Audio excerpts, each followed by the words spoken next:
3 years ago, knowing how to use an API was enough to build something impressive with AI. Now, there's an entire engineering discipline built around it. Companies are restructuring their teams for it, and job postings for AI engineers went from basically zero to one of the most in-demand roles in tech. Here's where most people get confused. Oh, and quickly before we start, I post 3 videos weekly, so subscribe and hit that bell to become a codehead and get notified as soon as I drop. All right, let's go. An AI engineer is not the person building the AI. That is a data scientist. A data scientist trains models from scratch, runs experiments, writes research papers. An AI engineer takes those finished models and turns them into products people can actually use, meaning building the app, shaping how the model behaves through prompt engineering and fine-tuning, and making sure the whole thing works reliably in production without falling apart. It is basically a software engineering job with an AI specialization on top. But before you touch anything AI specific, there are 3 things you need to have down.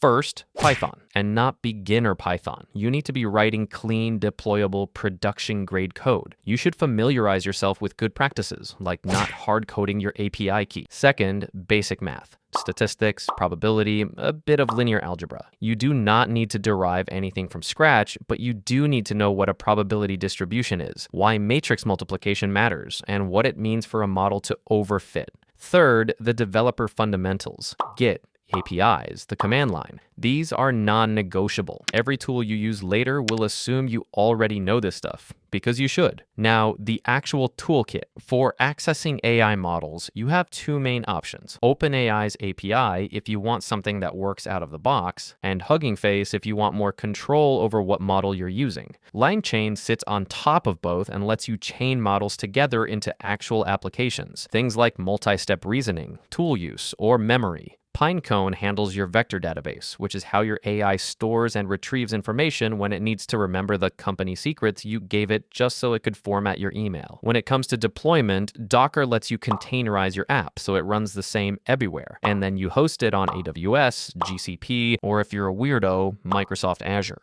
That's the stack. Okay, that's cool and all, but what's the fastest way to actually learn? Well, it's to build things, of course. Start with a chatbot using OpenAI's API.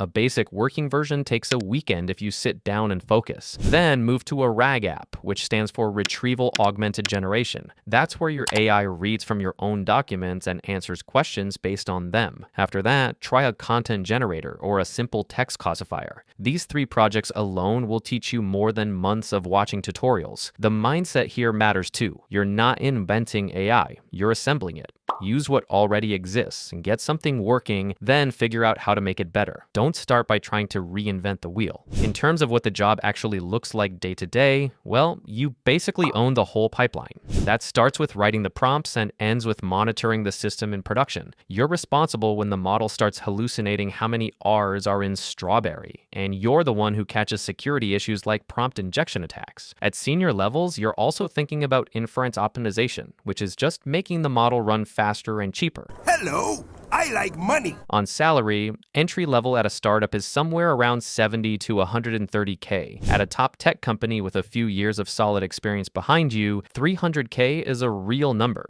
Not a guarantee, but real. Now, the timeline, and this is where I'm going to be straight with you. 0 to 3 months is learning the basics and shipping your first projects, assuming you already have some programming experience. If you're starting from 0, add another few weeks to a month to that. 3 to 6 months is when you go deeper. Better RAG systems, fine-tuning, proper deployment. 1 to 2 years in, you're professional level and hireable at most companies, if not all. 3 more is when you start competing for the big tech roles with the senior salaries. But you don't have to wait until the end to start working. Most people land their first AI roles somewhere in year 1 or 2 while they're still learning. So start building now, and where you land will surprise you. I know this could be a bit too much information to digest in a single sitting, so I will add a summary of the roadmap in the description below. Go check it out. And if this roadmap got you fired up about becoming an AI engineer, the best next step is to learn by building with AI.